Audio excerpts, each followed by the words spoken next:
Good evening, fellow ghouls and specters alike. It's Tiki, your ghost host with the most here.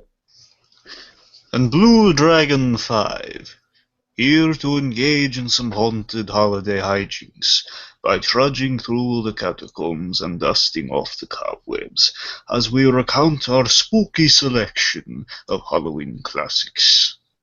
So light the jack-o'-lantern, suit up, and grab the candy dish as we revive and recount tonight's selection. And tonight, we're going to be going back to the Hey Arnold well and reviewing Arnold's Halloween!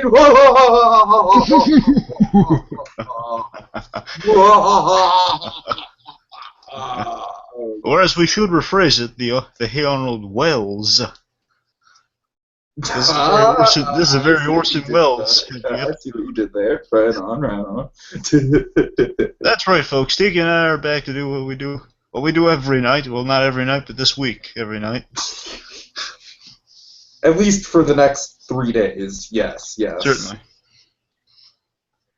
Yeah, so we had a really spirited, pun intended, spirited discussion about the Toy Story of Terror last night. That was a lot of fun. Oh, yeah. And tonight we're going to go back to Nickelodeon and dredge through some Hey Arnold. This is, I've been talking about Hey Arnold quite a bit, but I kind of like to space out the videos. It's one of the popular topics here. But, I think it kind of doesn't even need to be repeated. Hey Arnold's just, we said this on the Christmas episode.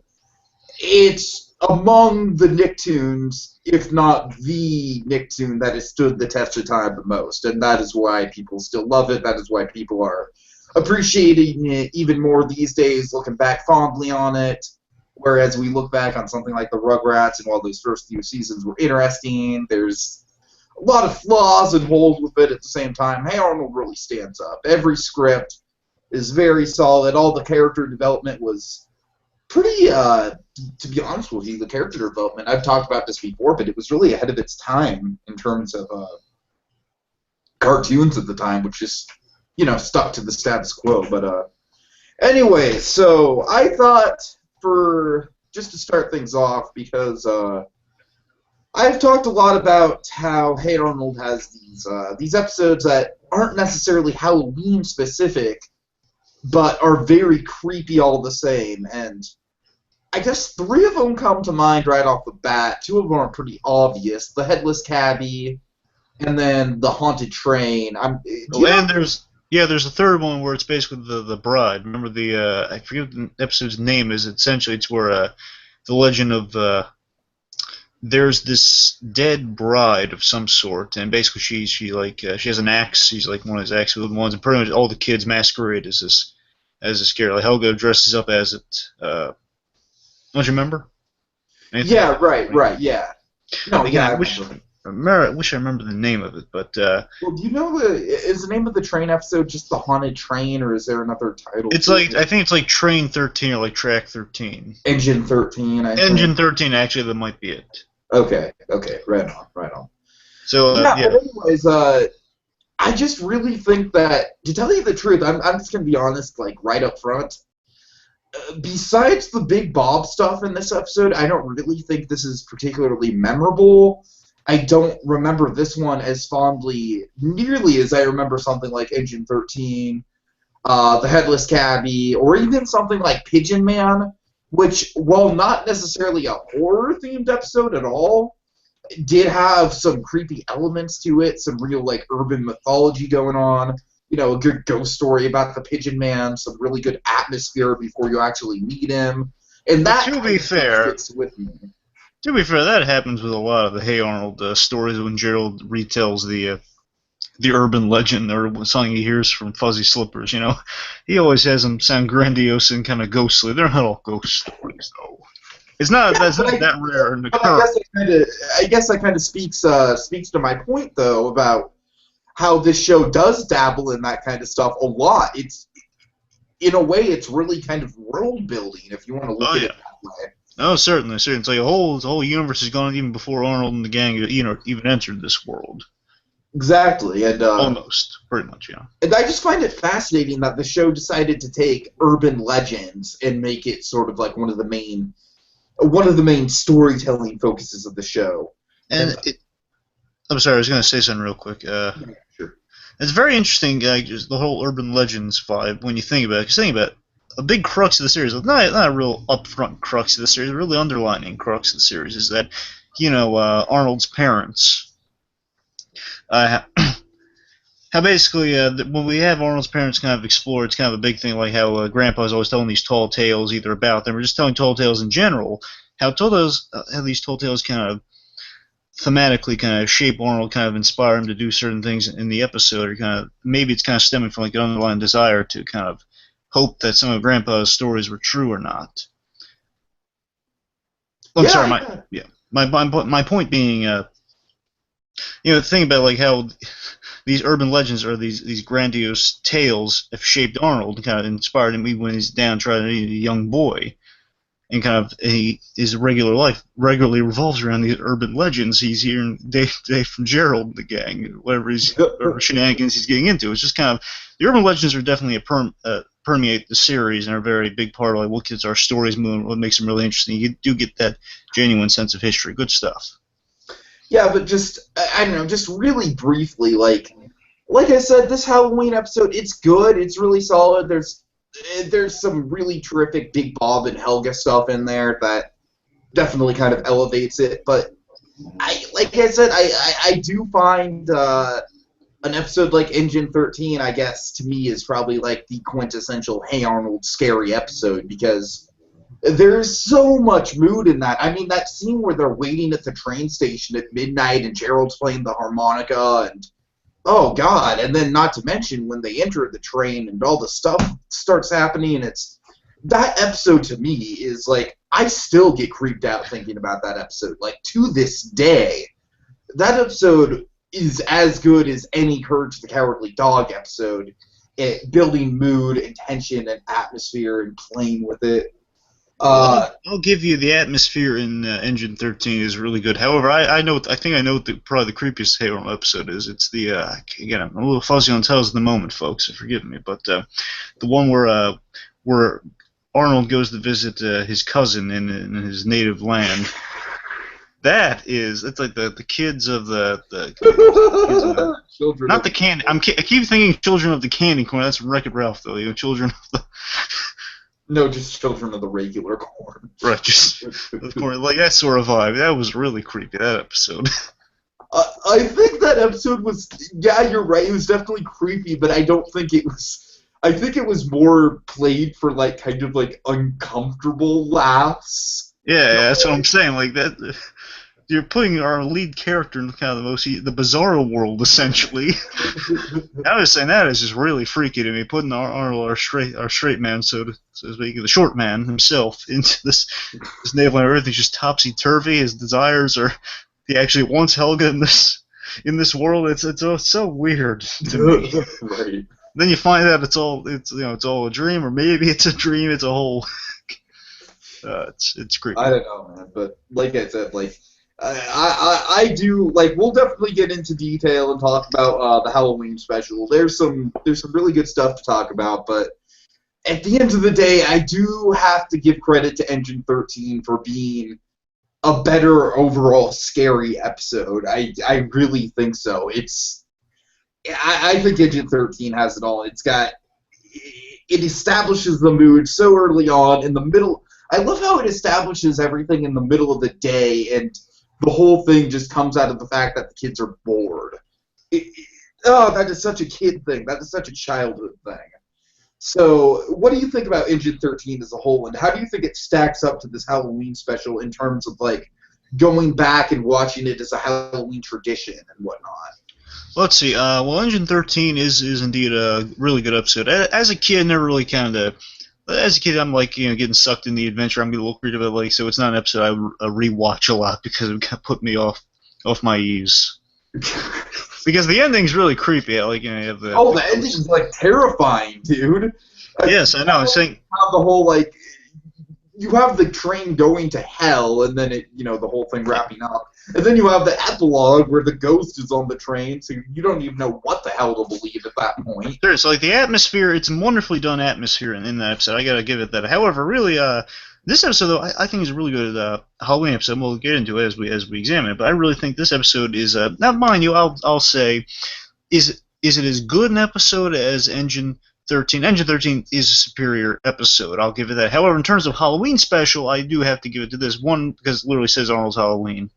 Two, on Halloween, yeah, I'll give it that much. Two, I think it's more that those are definitely great scary stories. And by all means, I say this, if you're in a Halloween mood and you're in a nostalgic Halloween mood, nonetheless, by all means, watch this and the fantastic horrifying Hey Arnold episodes. By all means, by all means, all the power to you. Again, we have like a lot of great choices. I'm pretty sure that there was a VHS tape release that had like Headless Cabby, Engine 13, probably this. I wish I could say that, but I know Nickelodeon, and Nickelodeon has a bad track record for doing the smart things in terms of a video release.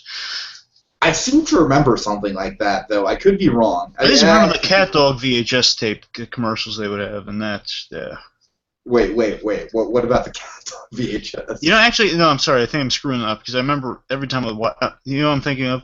I'm thinking of when I would watch the Rugrats movies on VHS tape. They always had the Cat Dog shorts at the beginning. They would advertise it, and I think that at the end of that, they might have advertised the VHS tape. I think, but I could be wrong there. The point is, like, it's Winslow. He's going over some clips of the Cat Dog, and then I always thought they were advertising either the show or the VHS tape for the show. I don't know. Sorry.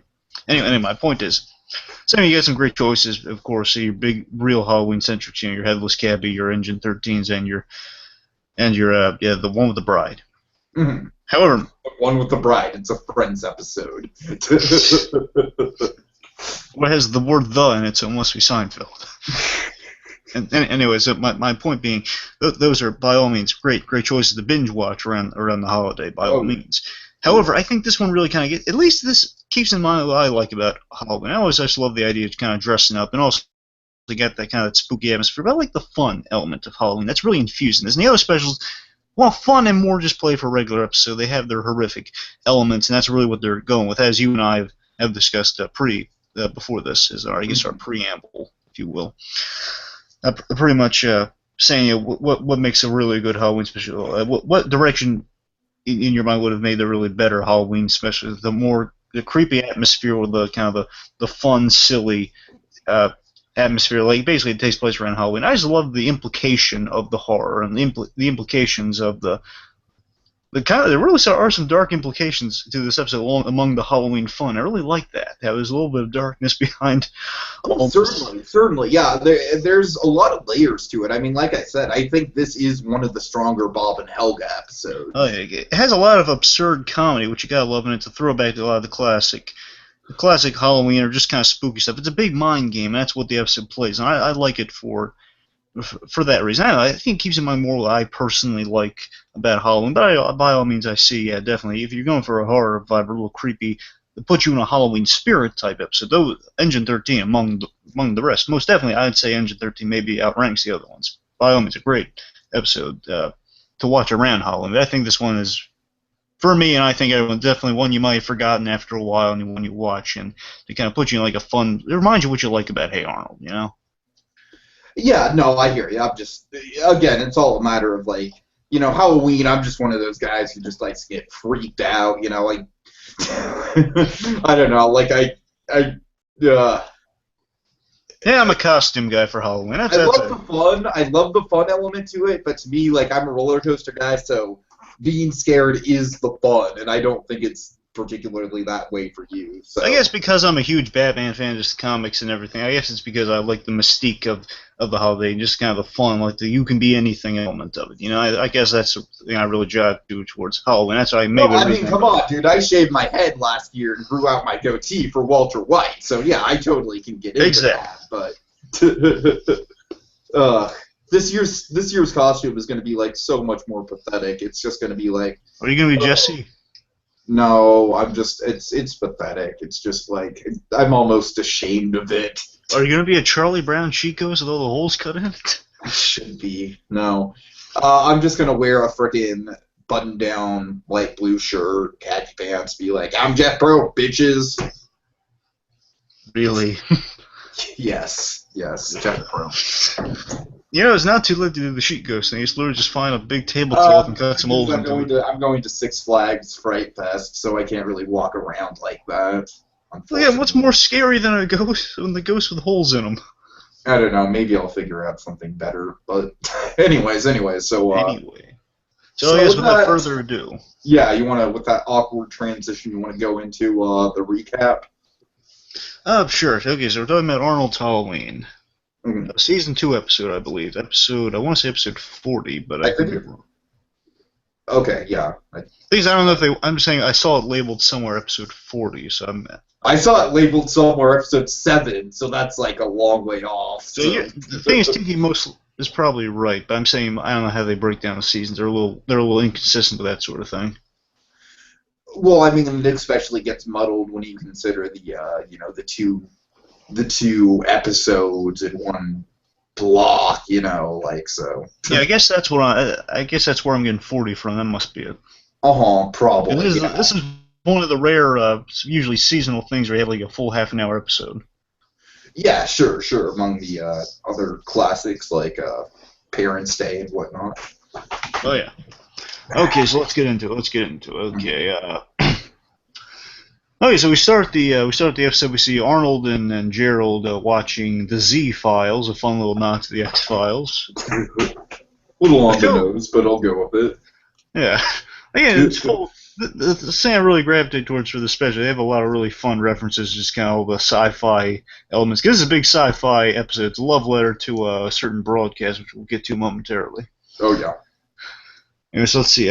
Meanwhile, you have the boarders all gathered around TV. Classic scene. The boarders just gathered around in the living room. They're saying, Mr. Wynn and Oscar both want to be Frankenstein.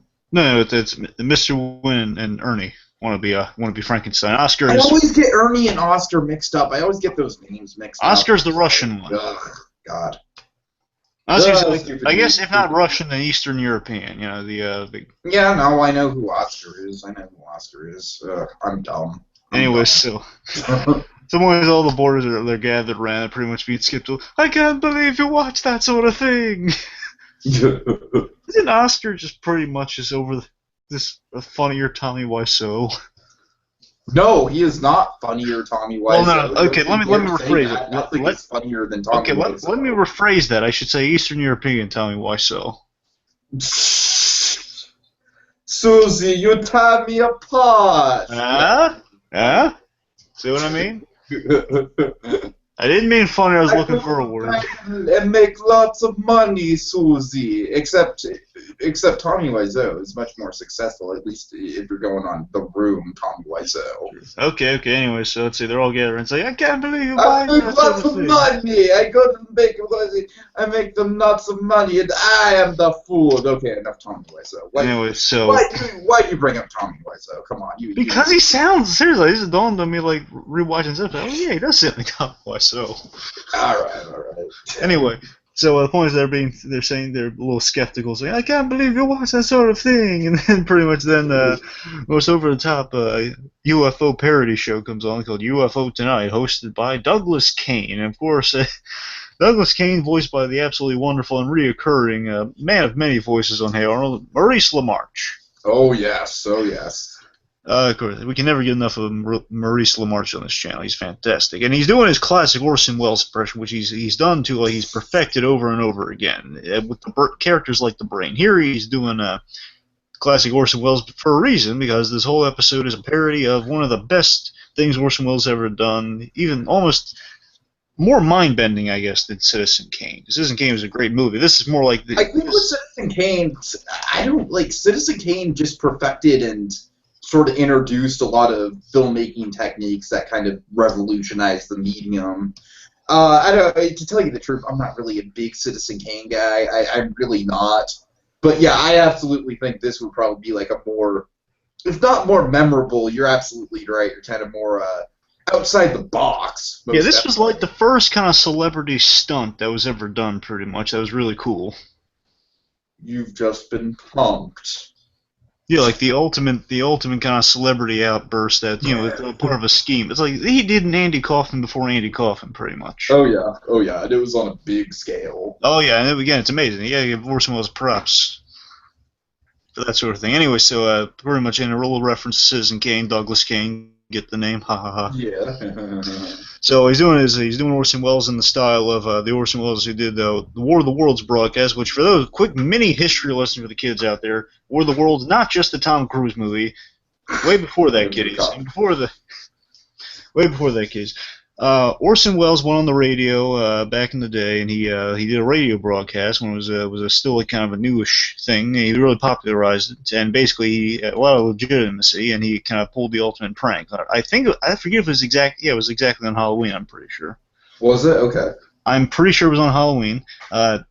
He basically announced to the world like an invasion was coming. He described it very descriptively, like it's unscrewing. They're launching out. They're about to attack us. Basically, he made it sound so convincing that people were actually freaked out and they were panicking at home. People gearing up for war, pretty much, which we're going to see in this. Essentially, people were freaked out, and of course, at some point they catch on to say, "Oh, it was the ultimate prank ever." Yeah. Funny stuff. Again, the ultimate Andy Kaufman stunt before Andy Kaufman, pretty much. Anyway.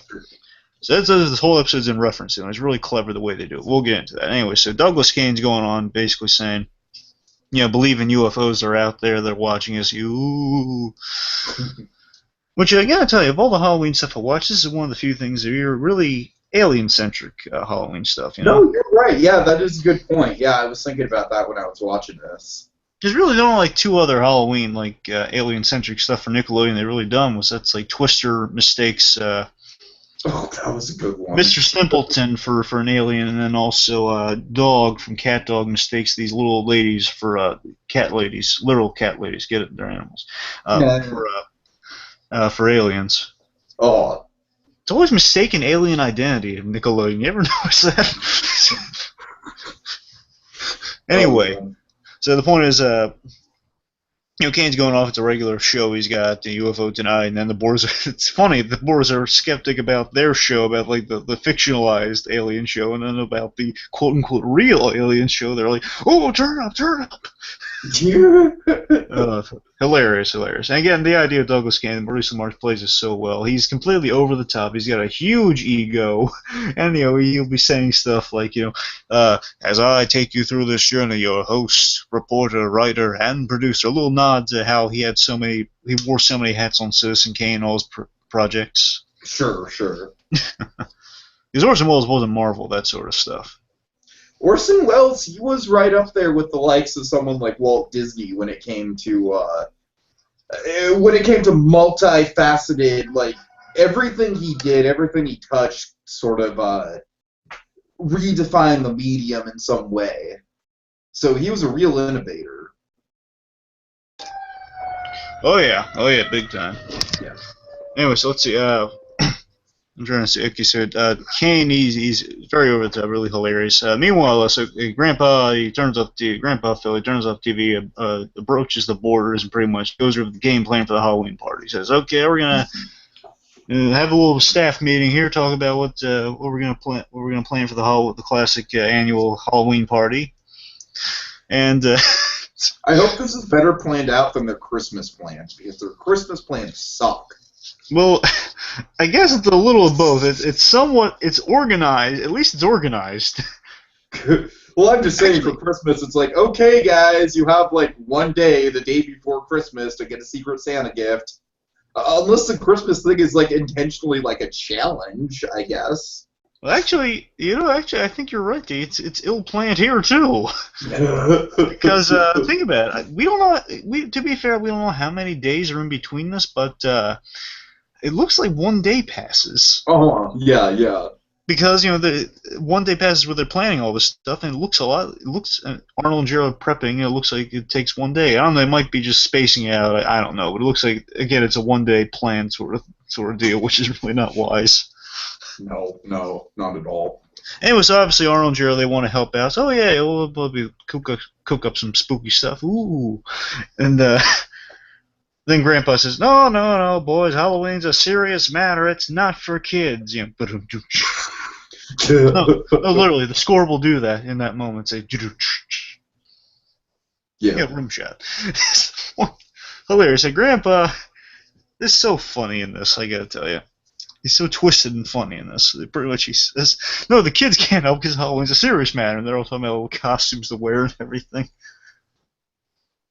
And pretty much, they basically, okay, run along, go to bed, just chase him off. And then Grandpa's talking about like how he loves to scare people around Halloween and all the pranks they used to pull, and sends the boys off. And meanwhile, they're like the boys are like debating over who's going to be what. This Mr. Wynn's reading the list. Ernie will be executioner. And he says, no, Wynn, I get to be Frankenstein. No, I'm Frankenstein. I am Frankenstein. I was Frankenstein. What did he say? Essentially, Ernie said, "No, you were the bride of Frankenstein last year." So he's got a shrinking hair and all. So it's a pretty good walla. It's nonsensical walla. That's the animation term. It's like why is Frankenstein all of a sudden such a coveted costume? Well, Frankenstein he's always been my favorite of the classic horror monsters. I gotta go with Dracula. Yeah, Dracula's cool, but it's overrun with vampires nowadays. Frankenstein. Dracula is. I'm just saying in terms of like the classic Universal lineup. I can't beat Lugosi for me. No, Frankenstein was always kind of he had like an ounce of sympathy to him, you know. Sure. Well, I don't know. Of course, nowadays, if it was on nowadays, they'd all be arguing about who would be the zombie. Except, better yet, they'd probably all be fucking zombies. It's vampires and zombies now. Not Frankenstein gets a crappy movie with Aaron Eckhart in it. That's all. Dear God! Oh my God, that movie! Oh, that was. Last time he was actually done, it was an interesting idea. It was like he had De Niro in the part, I think. I mean, I like Aaron Eckhart, but. Yeah, likewise. I mean, I didn't see the movie. It looked like you did. It's called I, Frankenstein. I mean, just the title alone. Anyway, so let's see. So the point is, the kids are not taking this line down. They've been sent off, and now like really nicely done shot, by the way, like them plotting as they see the boys in the background bickering over who's going to be Frankenstein. Pretty much saying, okay, we're gonna do the same thing we usually do. Arnold says, no, not this time, Gerald. We're gonna pull off a giant prank, essentially. Yeah. So they're plotting. Good for them. Meanwhile, hilarious stuff ensues with Big Bob Pataki. Oh, the lovable Hulk-sized lug. Oh, Let's see. Yes, one of my favorite non-Disney animated villains. I don't know, I think Big Bob's too stupid to be a villain sometimes. I know. When I put him on the list, I was very much debating that. I mean, literally, I think he's too stupid to be a villain.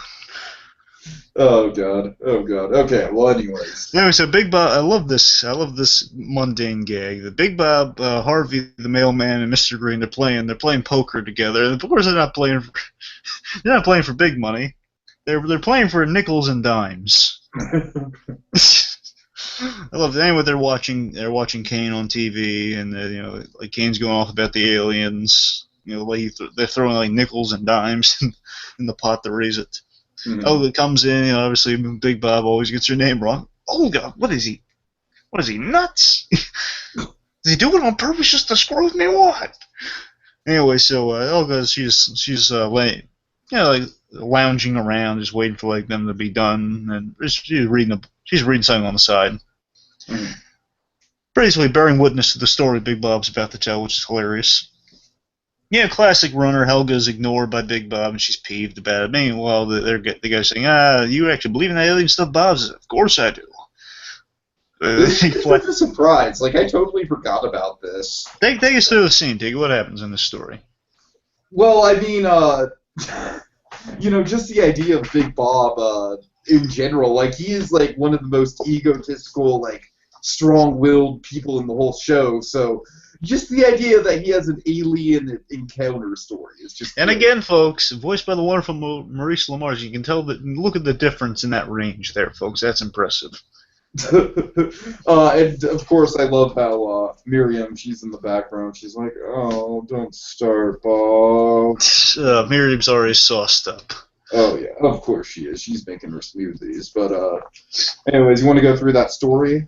All right, I guess. Let me try to breeze through this. Anyways, he basically says, "Well, I was just the way he starts is just kind of communicates all you need to know about the story. You don't know how it got there. It's ridiculous." Right. Or I was picking up some Canadian I was on a Canadian transistor run, essentially, picking up some Canadian transistors. When all of a sudden, like a giant bright light came out of nowhere, and basically he pulled the truck, and he got out of the truck just in the nick of time. It's hilarious. Also, meanwhile, basically, as he continues to tell the story, and I wandered for this many miles, and Helga's like miming the story, like mouthing the story, because she's heard it a billion times. For me, one of the biggest laughs in the special. Oh yeah, sure. Heard it a million times. Again, the guy's doubt. Oh, well, Bob, anyone see this? No. But I'm telling you, they're out there, and they look like that. Looking to a poster on the wall, and apparently Big Bob's a Star Trek fan because I did some research, and those aliens are from Star Trek, and they're called, hopefully I'm pronouncing this right, Talosians. Okay, well. So they are inspired. Captain Logan was on this show somehow. He'd be telling us all about it. So they're inspired by real aliens. All right. Well, it's great to know that Big Bob is not only a UFO theorist, but also a Star Trek fan. It's like, who knew? I used to imagine Big Bob dressed as Captain Kirk. Oh dear God! He's got the shape for it. He just needs a little moniker on the chest. Gentlemen, we're gathered here for the 3rd annual Big Bob Beeper Star Trek convention. Oh god. Either that or him like as Spock would be hilarious. Oh god, with the pointy ears and everything. And the little phaser around his neck. No, not the phaser, the little detector thing. I don't know what it's I find this highly illogical. Anyway. So basically he's pulling directly at a really nice transition to Helga in the vacant lot with the rest of our youthful gang. Mm-hmm. Plotting what they're going to do for Halloween in terms of costume, like a group costume dynamic, and Helga knows exactly what they're going to do. They're going to freak the heck out of her father by dressing up as these aliens, these little, basically, gray, silvery jobs, like red veins on the heads. Really kind of cool looking aliens, to be honest with you. Yeah. Really inventive, too. Really inventive. Anyway, so... aliens I always, terrified me that people always make fun of? Is it the Mars Attacks aliens? No, the aliens from Signs. Oh, right. I think the aliens from Signs, I think those designs, up close, they're kind of hokey, but you know what scene really was effective for me, really, oh my god, it made me have a heart attack in the theater when I saw it as, a 12-year-old, was, the first time you see the aliens in Signs, when it's the news report of the birthday party footage, and it just walks across the camera. Oh god, creepy. I gotta tell you, recently I watched Mars Attacks for the first time. I gotta tell you, that movie freaked me out. Oh god. I know they're badly. I know they're not. Well, I don't want to say too badly animated, but they're really outdated in the animation. But still, it is so freaky, and so I argue that is the most legitimately terrifying Tim Burton movie I've ever seen. Oh god. Okay. Like Martin Short getting his finger bitten off. It's really creepy. All right. Well, anyway. Or the quote. Bring it back to Harold to quote Mr. Wynn. Really creepy. It's very creepy. Yeah. Anyway, so the gang they're plotting out the costume. They assign jobs. Rhonda, you get the fabrics. Harold, you get the paint, which is gonna bite him in the end. Oh, Curly wants to say, why can't we be pirates? Because we're not gonna be pirates, you little weirdo. Anyway, so around as pirates. So she's plotting because she wants to scare the heck out of her father. Because why not? The guy treats her like crap. Oh yeah, as we'll see more of. And she asks if Arnold and Geraldine up there, they're reeling some wire because they got some plans of their own. They come up with the idea, hey, why don't you guys visit when you're all dressed up? We have a Halloween party at my place. Mm-hmm. Which, by the way, the transition to the next scene is very important because I think Harold, in a nutshell, kind of embodies this. That basically, as Gerald says, "Are you sure about this?" Arnold pretty much says, "Oh yeah, they're going to be so scared, and they see aliens come to the house. We time it just right." We see Helga, she puts the, she drapes herself in the pre-makeup outfit. cape and Right. stuff. Anyways, the transition here, if you listen really closely, you'll hear it's a Jim Lang, that guy who does the score for Arnold. It is like a classic cue, but really thinking about it recently, watching all the specials I have for Halloween, uh, it reminded me a lot of the Peanuts. It's like Oh yeah. Sure, sure. it sounded almost identical to like kind of some of the music cues in Great Pumpkin Charlie Brown, which really I made the connection. And, oh yeah, hey, Arnold, this is pretty much kind of Peanuts for the Nickelodeon generation, for the '90s generation. Yeah, I think Doug kind of no, Doug was more high school, but I think Doug kind of tried to pull off that vibe. But no, this yeah, you're absolutely right. I think the one thing that's kind of missing, like, it's kind of interesting because when you consider it, like, Helga, it kind of has both of the character traits of both Lucy and Charlie Brown. Oh, oh yeah, Well, I mean, I don't know, like Lucy because yeah. of obviously the bossy thing, and Charlie Brown I'd say because of the whole.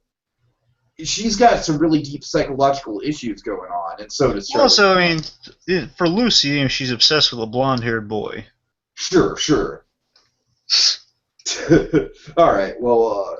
Anyway, so basically we make that really cool transition. It really takes me back to the Peanuts in terms of the music cue. We see Bob ignoring Helga once again. This is a brutal scene. Take us through. Take us through. God. What happens? What happens? Okay, so Bob, he's just got his face stuffed into a paper. Looking for the Green Bay Packers, I think. I gotta say, this scene is almost as sad as the famous preschool scene. It is not as sad as the preschool scene. I will make you cry. This one's just sad. It's not as sad, no, but I'm saying, like, it's kind of on, well, it's not on the same level. Saying she got mugged by a dog, Tiki. How can you get sadder than that? Yeah, okay. But I'm just saying, like, it just goes to show, like, they are pushing the fact that Bob is, like, a horrible parent when it comes to Helga. So, basically the gist of this scene is that Helga's got her costume, and it looks pretty darn good. And all she wants is a little bit of acknowledgement, just a tiny bit, just like, oh, come on, just look at the costume for 10 seconds, inspect it, tell me I did a good job. I mean, come on, is it that hard? But Bob, he is literally like, it's like pulling teeth just to get him to pull down the newspaper for like, literally like half a second. And then after that, he's like, all right, you happy? And he doesn't even look. He's like looking in a direction. No, he's just like, it's like exactly like that, pretty much. It is truly hilarious yet cruel at the same time. It is. The thing here, I really like the subtext of this scene too. That think about it. So Helga, the idea she picks the alien costume because she wants to freak out her father. I like how she's kind of giving him a chance to avoid that. Basically, she wants to basically freak him out for a moment to kind of get back at him a little, but really just kind of basking in the Halloween. Oh, you like my costume? I scared you, didn't it? It's like a moment she's trying to reach out and bond with her father for a moment. Yeah, right. Like when she was walking down the stairs, I was kind of wondering. I was kind of trying to remember if she tries to scare him or not. So yeah, I was kind of surprised when she. Like at first, it would be kind of like she's trying to scare him, and then she just sees like it's like then it's like if she scares him, then pretty much she wouldn't have to scare him later on, and be like kind of pay back. She'd just be dressing up for the fun of it. But really, now she's definitely got a mission. But it's so sad. She literally says, "Dad, I just want to show you my costume. I just want you to look at my costume for a moment." Man. And it's just and it's how defeated and how like not desperate, how just like blatantly she says like you are such a bad parent. Look at my freaking costume for just 1 minute. It's Halloween. You beeper prick. Oh my! No, that doesn't. Anyway, so it doesn't look. Helga, she's like back to the mission. I'll circle back and I'll scare the bejesus out of him later on. So, anyways, let's see. Okay. So meanwhile, speaking of not bad but more sadistic parents around Halloween, Grandpa, we have some trick or treaters. I should mention we have some trick or treaters Here's to get us to the Bob scene. You know, then Miriam opened the door, being a little civil to the kids. If someone would have done this to me as a kid, I would have been freaked out, but I would have loved it. Oh my god! And but anyway, so we get some trick treaters to board, and it's like, oh, ain't that cute? He's like dressed like a not, I guess, kind of a zombie-ish, like ghoulish looking guy. Yeah, I was kind of wondering exactly what he was dressed up as. It was like, I just put ghoul. I'd say I thought it was under ghoul. Pretty much ghoul or kind of goblin-looking guy. Yeah. Anyways, it was like, everything. yeah, kind of like a rotting, cloaked figure of some kind. Mm-hmm. Anyway, so he's says, "Oh, aren't you cute?" And pretty much goes, "Well, that's some." He looks he's about to say candy. He brings out a dish. 7 worms and cockroaches. Then pretty much, oh, you feel so bad because he scares the living daylights out of these kids and the runaways. Says, "Happy Halloween!" Oh yeah, he's just basking in it. Again, it's like he's doing it. You can't hate him for it entirely because he's bad. He loves the holiday. It's like an old person to the point where they just don't give a crap of like the actual implications of it. It's like, oh, that's Halloween. We're supposed to scare kids. Oh, good stuff. Pretty much just in basking into like a scared, most likely scarred those children for life. Oh yes. Anyway, I don't know, man. It's just some insects. It's not that bad. It's really not. I think it's more so he didn't give them candy after he scared them. That's the thing. Then again, they did run away pretty far. Yeah, that's what I'm saying. I mean, after he scared him, he probably would have actually given them some candy. No, the thing is, it just had I seen like an additional bowl of candy before he opened the door, I might be okay. It just gives me the sense that he'd never had. The only issue is that gives me a sense that he didn't actually have any candy to give up afterwards. It kind of bugs me, but that's my bugs. Anyway, that's a minor thing. But at the same time, I like the implication that Phil was just doing it. Just I don't know. You're right. It is kind of a dick move, but it's also kind of endearing. It's like, yeah, I don't know. If I just saw the candy bowl with the implication, okay, maybe afterwards he would have given it to him, or he just keeps it there for himself. Who knows? He kept it for himself. Like I could see him eating the candy in front of the kids. Oh god. Anyway, so we see the whole neighborhood's gathered at the boarding house. They're celebrating. Really jazzy music, and Jim Lang, really good composer. Oh sure, yeah. He's like this dun dun dun dun. Really jazzy. I wish I could get a sound check for Hey Arnold, I'd love some Dino Spumoni songs. Just anyway. give me a whole Dino Spumoni album. That'd be great. And don't worry, I won't smash your heart. Anyway. Also, just to point out a few of the fun costumes. You'll notice there's an animation, the flub here, where you'll notice the characters in the background completely frozen, not moving at all. No, I didn't notice that actually. You'll notice that it's really noticeable. Like pretty much every character in the to the back wall, they're not moving at all. Oh wow, I'm surprised I didn't notice it when I was. And they're recognizable characters too. I think Miss Viatello, she's there. She's not moving at all. And the two. Let's just go through a few standout costumes here. We see the Johansons are basically a caveman, looks like Fred Flintstone and Elvira.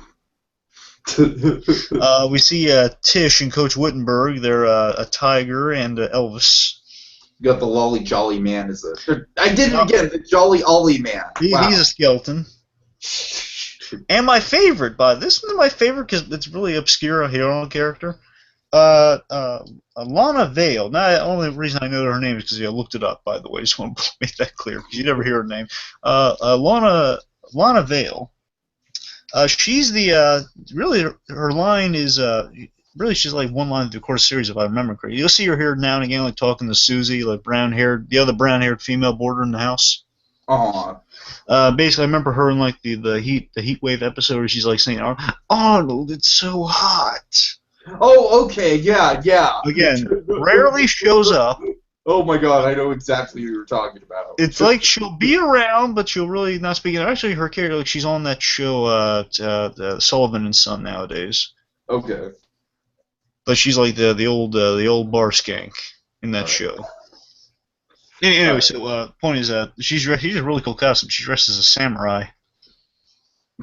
Right. Looks as a red samurai. She looks really cool. That's why it stuck out to me. Oh, I know her. Anyway, so aside from our frozen background characters, we also have a fun bit with Oscar and Susie. I love Oscar. Oscar is a vampire, a bloodsucker, a parasite, which is very true to his character. And Susie is a nurse, someone who wants to help people, someone who most likely be like kind of a blood drive nurse, someone who's like nourishing the parasite, and Hey, pretty the much Dragon saying, Five, you say it's symbolism. "Oh yeah, big time." And then, and also just the fact that he's complaining about his really well done costume. It's a good looking Dracula suit. It's like, oh, Susie, you Susie. doing my kid? Says Oscar, I have like so many holes. I pricked my finger so many times working on the holes of that suit. I can't do it again. You feel poor Susie. I think Susie and Oscar is probably like one of the most depressing things on this show outside of Bob and Miriam and Helga. Oh yeah, I want you to keep the money. That's the most romantic thing he ever says to her. Oh my god. Anyway. So the boys on the roof, Arnold and Gerald, they intercept the radio broadcast. It's really nice how they show the reveal like it's wired through the pumpkin, really cool.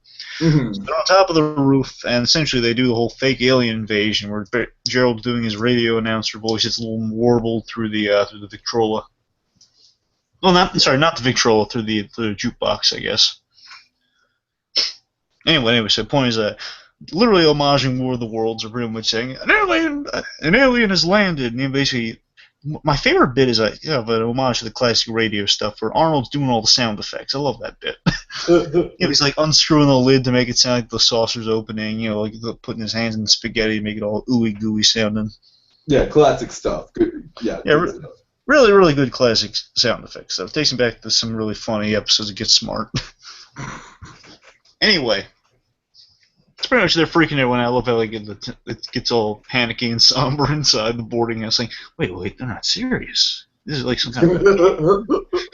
They think like they're starting to panic inside there, hearing about this alien invasion happening. Apparently, the radio signals somehow they patch it. Don't ask me, I'm not a radio expert or a communications expert here, but I guess it's like somehow they patched into an actual station, and it's getting picked up by other guys.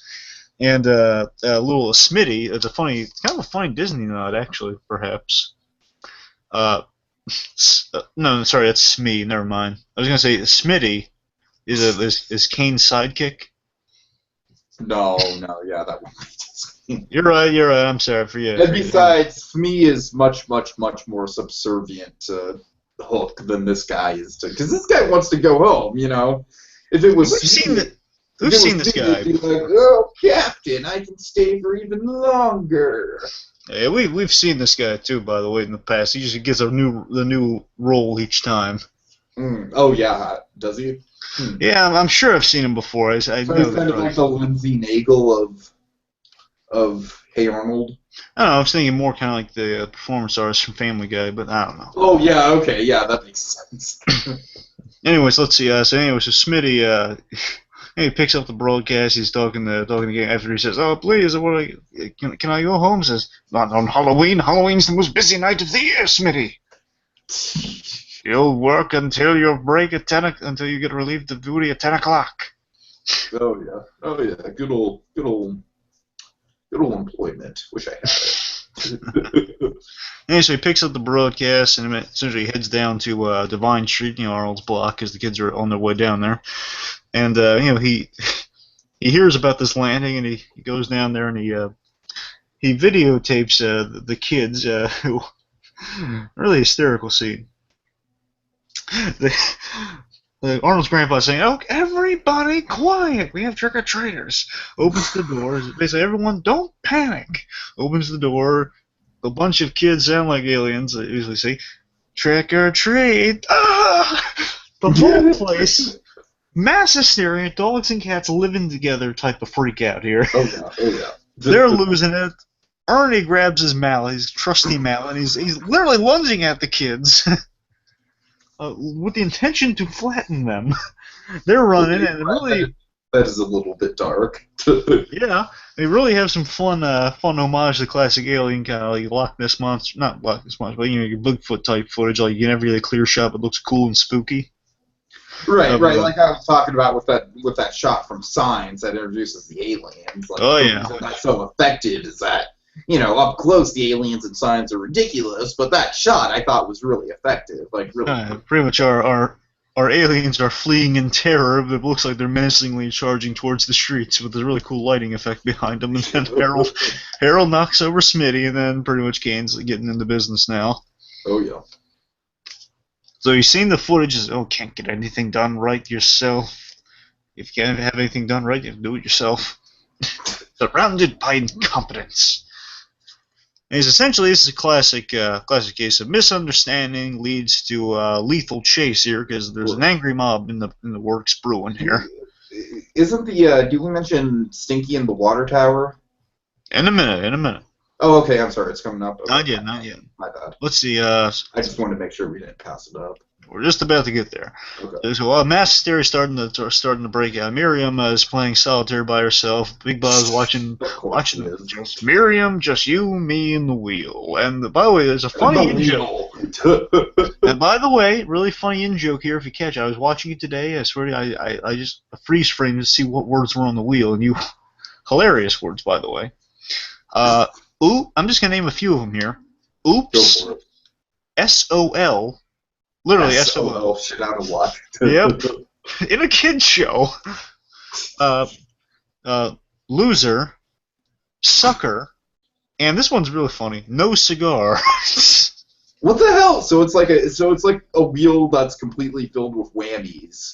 Wow. Yeah, there's only two winners on there, pretty much. Like winner and you win this, pretty much. That's only two. Oh gosh. Also, then we're pretty much, you have like little an homage to kind of like when you have like the Native American on the when the programming's ended. Mm-hmm. Pretty much your technical difficulty logo, which I could be entirely wrong here. I'm just completely speculating out of my rear end here. I think the character that's caricatured on the technical difficulty banner, because he's a cowboy, I think he might be Ronald Reagan. Oh God! Oh wow! I think they might be going for Ronald Reagan. Yeah, I could be entirely wrong there, folks. So forgive me for that. I'm just speculating like who would be a famous cowboy to put on that thing. And I'm thinking maybe Ronald Reagan. Doesn't look a lot like him, but a smidge like him. Like enough to be a caricature. Yeah. Anyway, so essentially Kane has interrupted Bob's very pressing programming here. Oh yeah. To inform him and the world that aliens are attacking. They got some footage of it, and pretty much freaking everyone out. Bob's like spilling his drink in all of it. And then, just to kind of cap things off to start, the mass hysteria of the entire town, the entire neighborhood. Stinky is kind of the cap. He's the cherry on top of this plan, pretty much. He's up on the water tower on Wells Ridge. Wells Ridge, get it? Oh. References. Anyway, so Stinky's on top of Wells Ridge, and he's getting like a command signal from Arnold on walkie-talkie to light the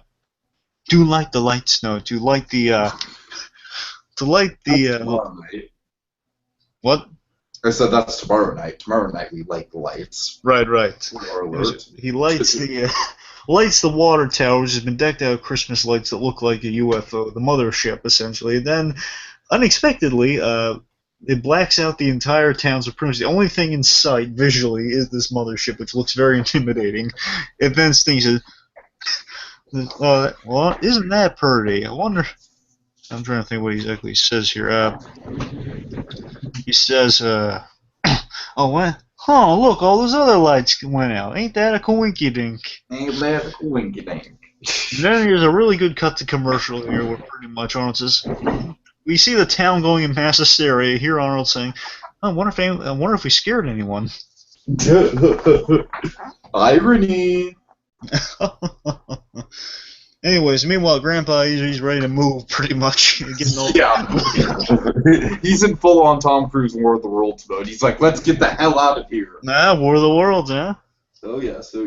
Anyways, he's packing up, almost packs Arnold himself there. Pretty much Arnold and Gerald, they say, oh, how would you like the prank? It pretty much freaked you out. And they pretty much points out all the different parts of the plan, like Stinky the water tower, the guys trick-or-treating at the house, and, Gerald in the intercom. Anyway, because then Grandpa puts in the logic here. Oh, what about that Kane guy? Says Kane? No, we didn't contact him. Well, he's told everyone it's a real thing. Everyone's freaking out. Yeah, I think it's just sparked an angry mob too. And then it's like, uh-oh. Then we see we're about to see an angry mobs forming and chasing our guys. Oh yeah. But before we get to the rest of that, uh, Big Bob finds out that the beepers have been jammed, and he says, "Okay, that's it. Now it's personal."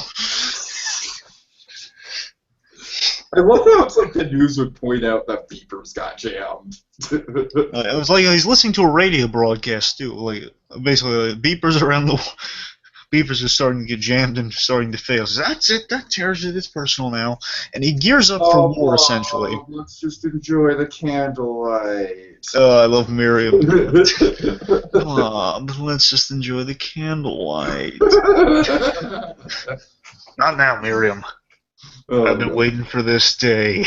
And he has been, indeed, because he wears it. I love his outfit. His outfit's awesome. He's wearing an army helmet, army vest, and wearing it like Chewbacca's belt or like a grenade belt.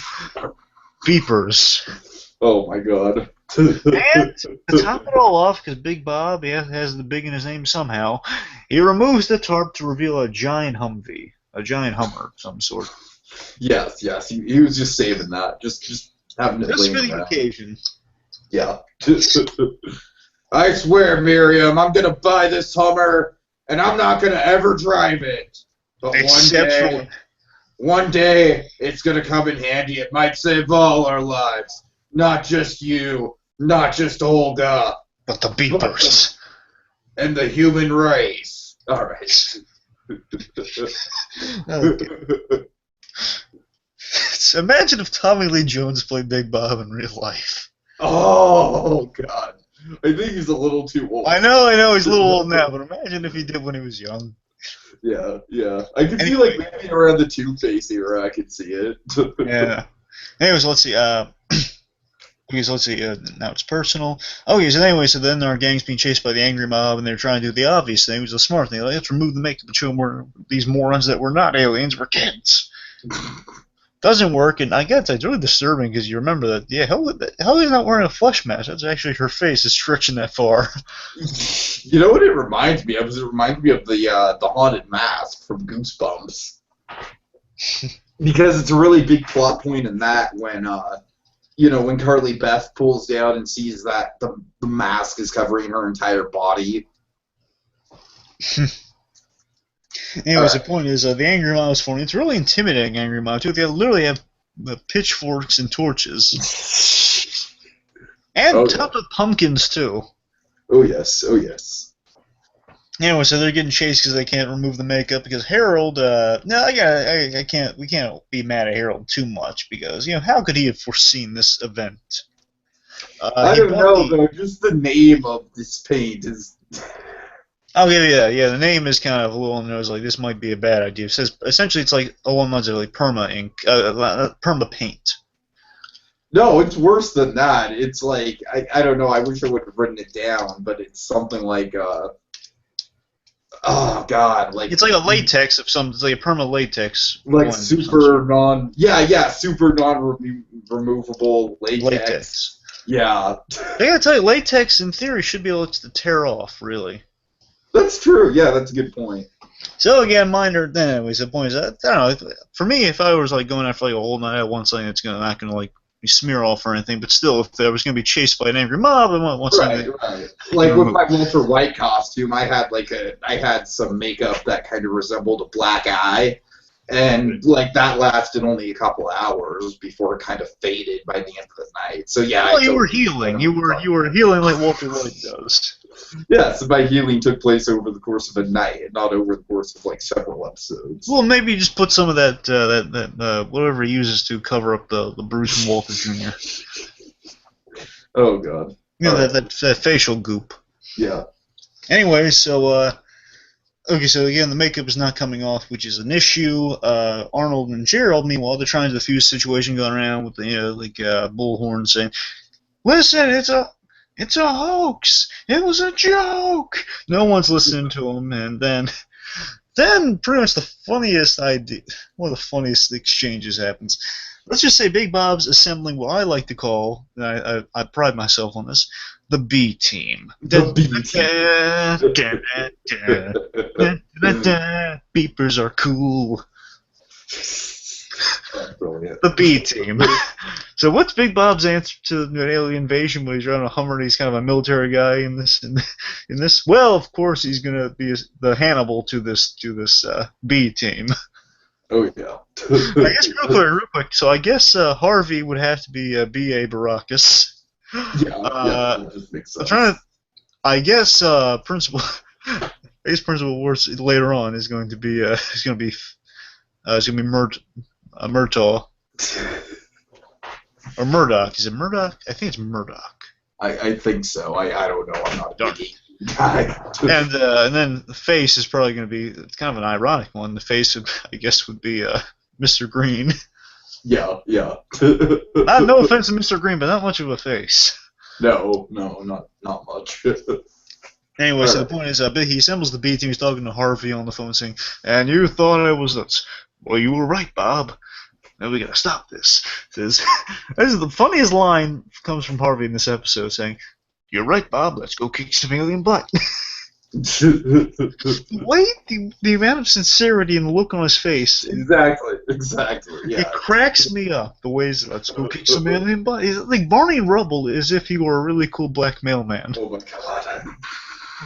It's like, hey friend. Yeah. Hey friend, let's fight off the invasion.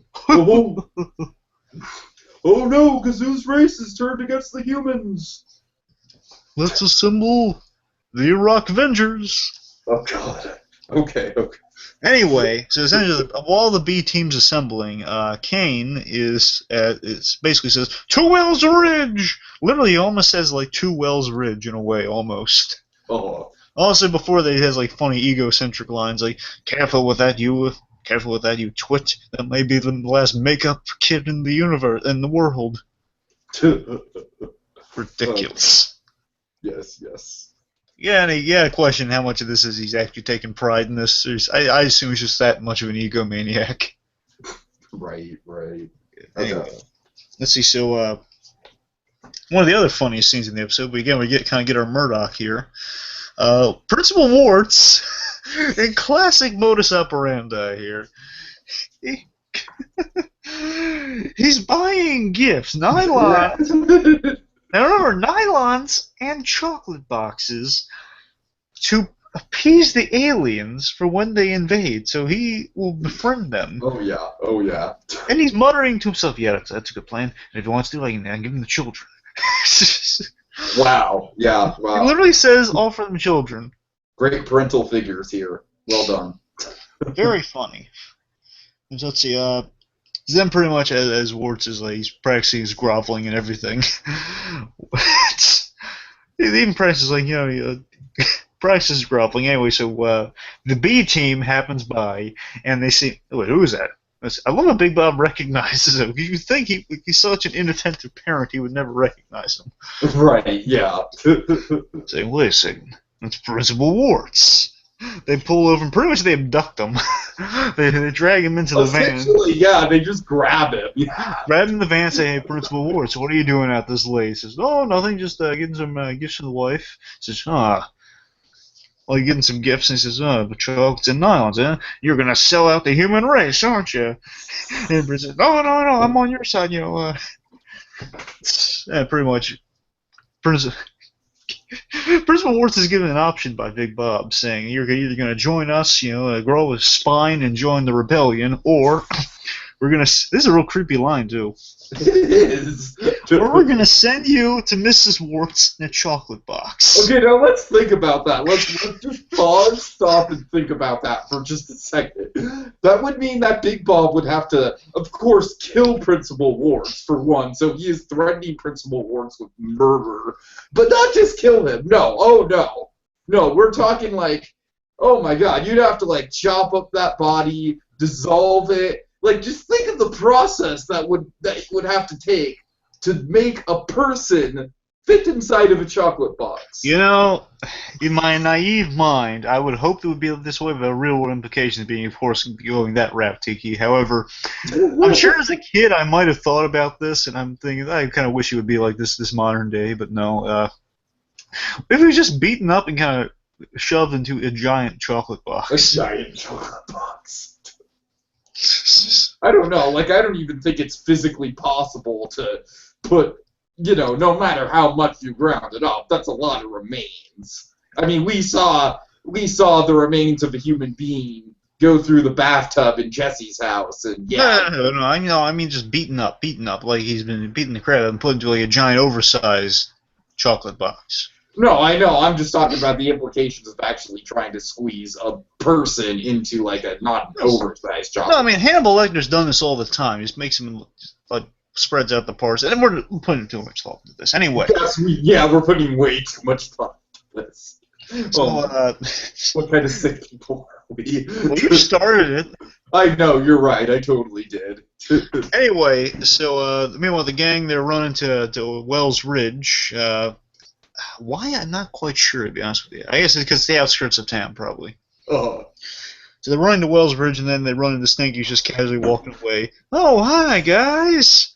He's like so oblivious. He doesn't even know, like... No. No idea. Does he know that what he did was for a prank? Oh, yeah, he only... As far as Stinky's concerned, he's going to light the thing, he's going to freak out the boarders at Arnold's house. Right.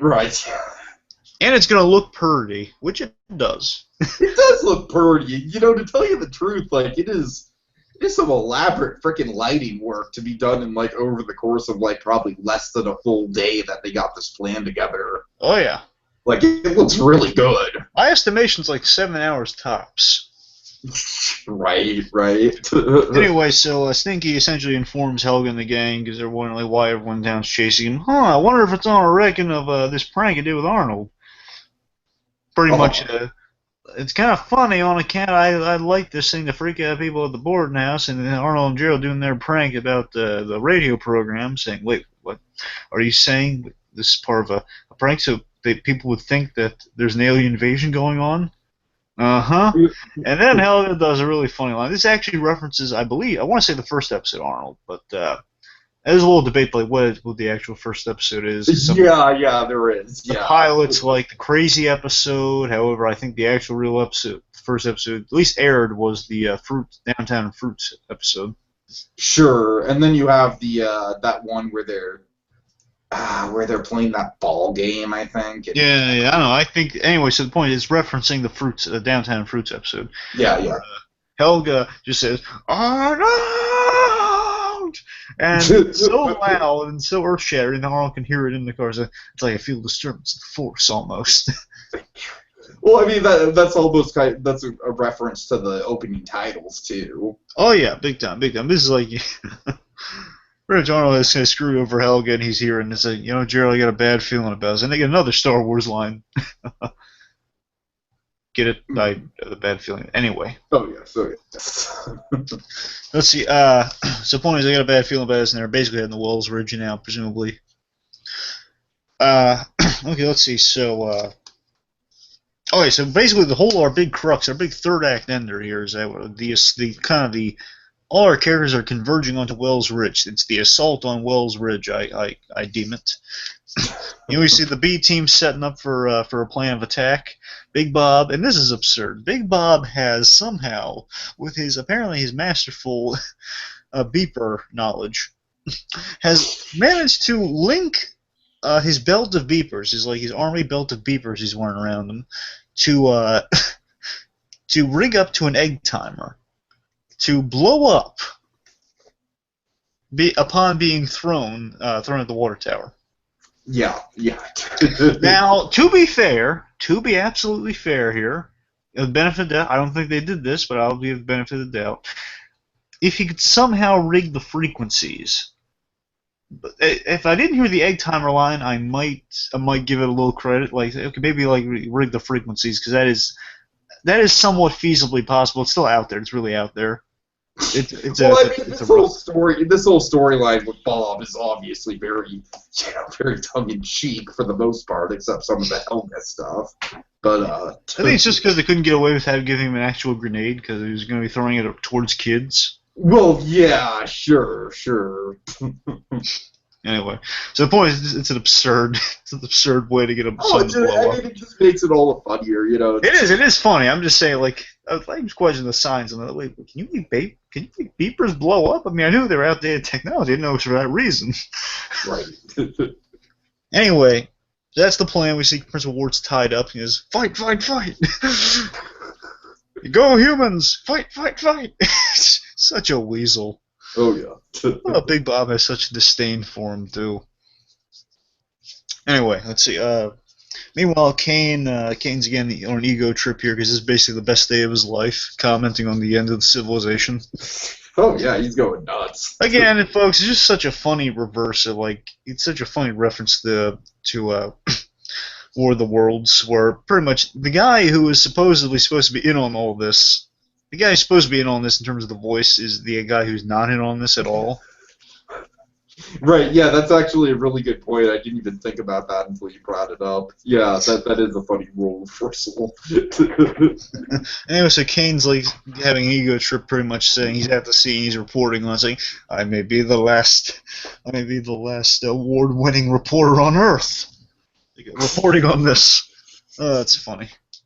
Meanwhile, Arnold's doing the logical thing. He's trying to. Big Bob Pataki gets there. Essentially, he's gonna wave, give a signal for them to throw the thing to blow up the mothership.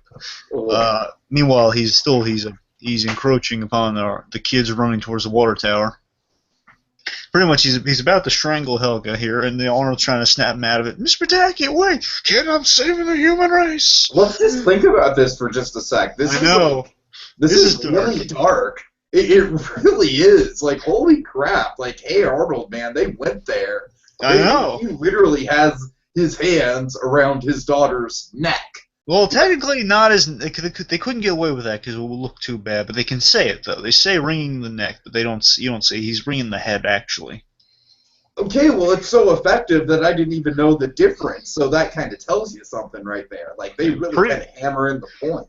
First of all, I love how after he grabs Helga by the head, pretty much, and still even by the head, but this was stuff back in the day by Batman the Animated Series. It was a tough thing to go away with back then. Mm-hmm.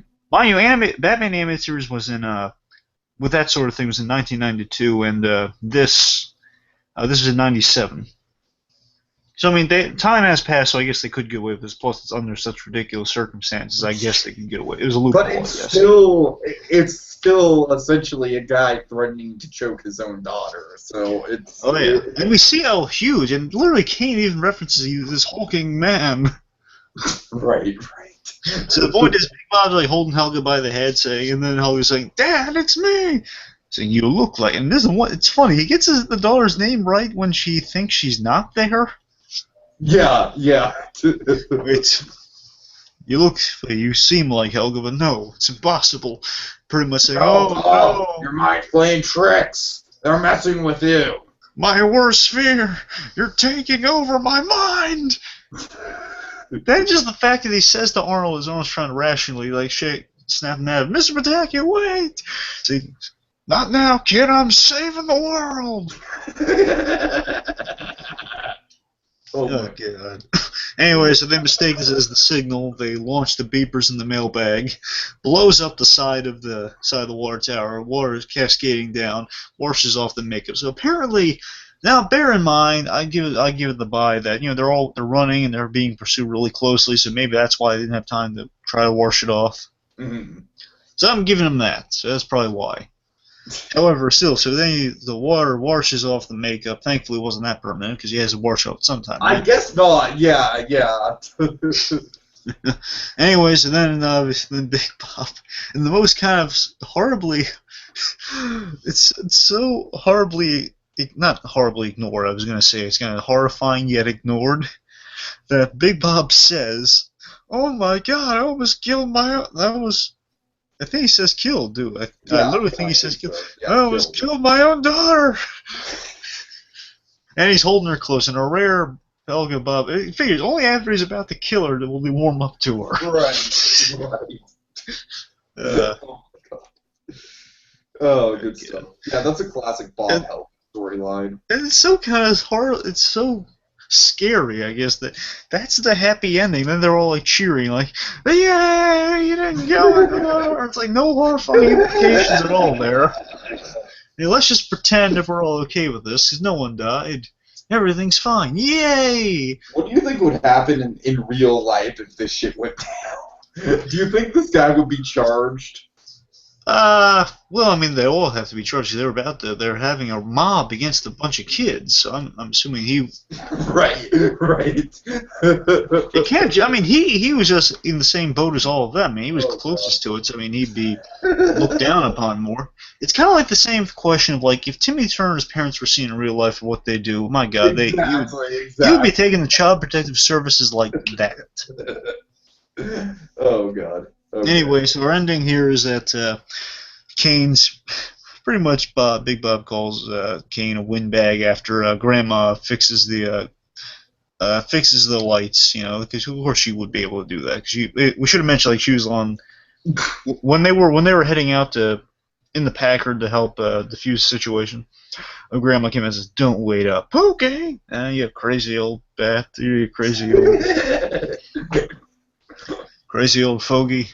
Anyway, so anyway, she's fixing the lights. Of course, who else in this town could do that? Yeah. And pretty much, you know, Bob calls Kane a windbag on the air, which is hilarious. Uh, then pretty much, this is a really good moment. This is so true, like an Arnold Grandpa moment here. I love these moments in the show where Grandpa Phil, he has like Arnold. I love how, like, first of all, Big Bob like has Helga on his shoulders and Arnold's on Grandpa's shoulders. Yeah, yeah. Now, pretty much, he's just saying, "Yeah, Grandpa, I've learned my lesson. I won't do this again." Of course, Arnold being the responsible and actually taking away the lesson here. And Grandpa kind of diffusing that, and this is a really good lesson to end on, I gotta say. It's like, "Are you kidding me? This was the best prank ever." So, no apologies, I'm so proud of you, short man. Yeah, you're right. It is kind of a good lesson. It's sort of like, I don't know, it's kind of like the best of both worlds. You know what I mean? It's like, Like, Arnold recognized it did get out of hand, and you try to scale it back, and Grandpa realizes, they don't even say it directly. I like that. Now, pretty much Grandpa says, "Oh, I basically so impressed by it." That you get a right, sense yeah, that yeah. he kind of regrets not including Arnold in the playing process. It's like Grandpa realizing in retrospect, I was wrong for not including you kids. You were really surprised. I was being silly. You're absolutely correct. You guys should be involved in the playing process because you did all this great stuff here. Of course, Grandpa it's such a funny reverse in the Harold universe of Grandpa being the irresponsible kid and Arnold being Oh yeah, oh yeah. really, really funny stuff. Anyway, so Grandpa congratulates Arnold on a prank, that's how Arnold goes, pretty much. They show the lesson, yet they don't really. They have the status quo intact in a way that kind of encourages the fun, but doesn't discourage the absurdity. Yeah, well said, well said. And then, of course, what does Grandpa do? He offers him what he thinks is candy. Oh no, it's cockroach. And how do we end the Hey Arnold special of this sort with Grandma doing something creepy and pretty much saying Happy Halloween? Oh yeah, so the lightning flashes, and for a brief second, the water tower turns into a jack-o'-lantern. The Oh end. yeah. Ooh, okay, so that was Arnold's Halloween. Overall thoughts? Overall thoughts. Again, it's very fun. It's such a fun, absurd premise of doing War of the Worlds. It's a really obscure reference, which Hey Arnold is famous for doing obscure references, especially to old films. And Yeah, sure. and stuff from the era. And you gotta give him props for that. It's a clever idea. Again, I think, it's not Hey Arnold's most deep psychological provoking episode, but to be fair, they've got like a whole bunch of those. So let's give them a fun one now and again like this. And it's a holiday special. So I mean, Christmas, yes, Christmas is probably one of the most thought-provoking Christmas specials in cartoon existence. Oh yeah. Oh yeah, we talked about that. We covered that. But for Halloween, you can't really expect them to do that for Halloween. I mean, again, they do kind of a Halloweenish special that takes things seriously in their regular show. So why should they do that on the actual Halloween? Give them something fun to do. That's what Halloween's about. You embrace the fun, you embrace the costumes, and you embrace the absurdity, and you kind of embrace scaring the pants off people, which this special does. And then you give the little bit of your cake and you eat it too. Of like you really examine it, like we kind of have tonight. You see the horrifying implications under it. Like, well, yeah, it's scary, and that Big Bob Haggy is such a bad parent. These people are about to kill these kids over a misunderstanding. So yeah, I mean, it's a hilarious premise, really dark implications when you think about it. Like, this is like could have been a horrible massacre. This could have been like oh my god, yeah. a small town massacre of children. Luckily, again, diffusing out of fun, only Harold could pull that off and make it hilarious. Right. Yeah. Yeah. You're so right. Oh my god. So again, I think it's a testament to what Hey Arnold can do. It's like them kind of stretching their creative muscles. You know what? Let's do something really fun. Just something that we would imagine if we were kids ourselves, or maybe as kids we've always tried to imagine like doing the ultimate prank, or like when the adults are just taking a premise like kids are always welcome to Halloween. What if they weren't welcome to Halloween? What would a kid do to get back at that? They'd have the ultimate prank, like any kid will do. So Arnold's a good kid, but what would make him give him the credit to do that sort of thing? What would give us credit to do that sort of thing, Arnold? The adults are being silly, so he's going to be silly back at him, and it's fun. Yeah. Yeah. Sure.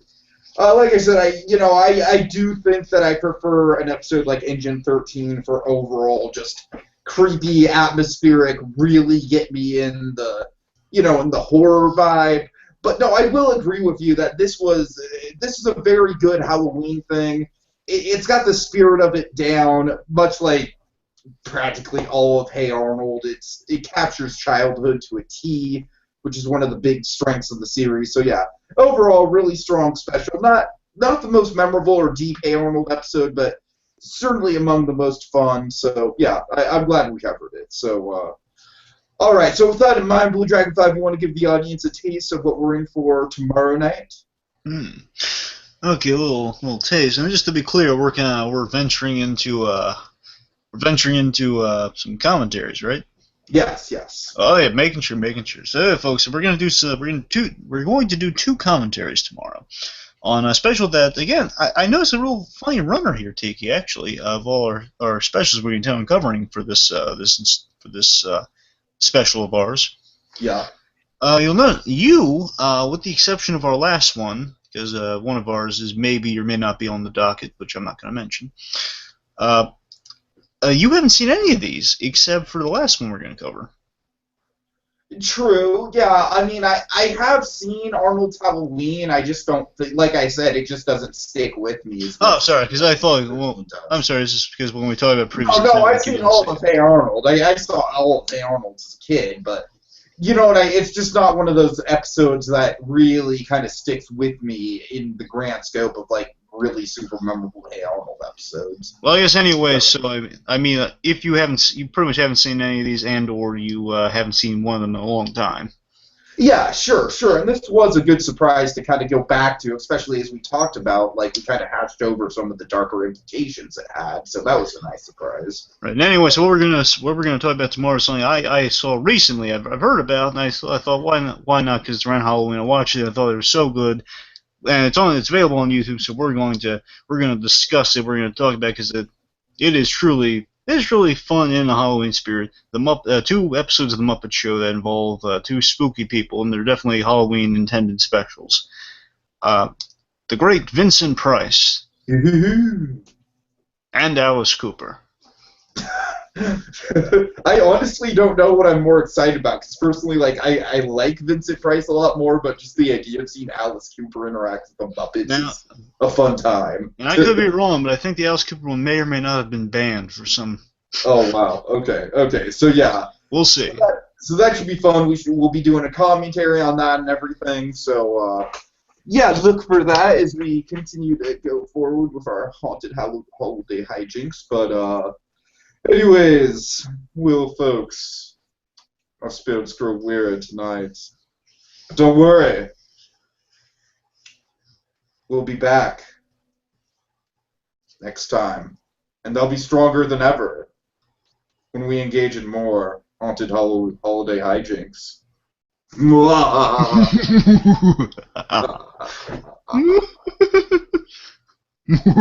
Pokemon!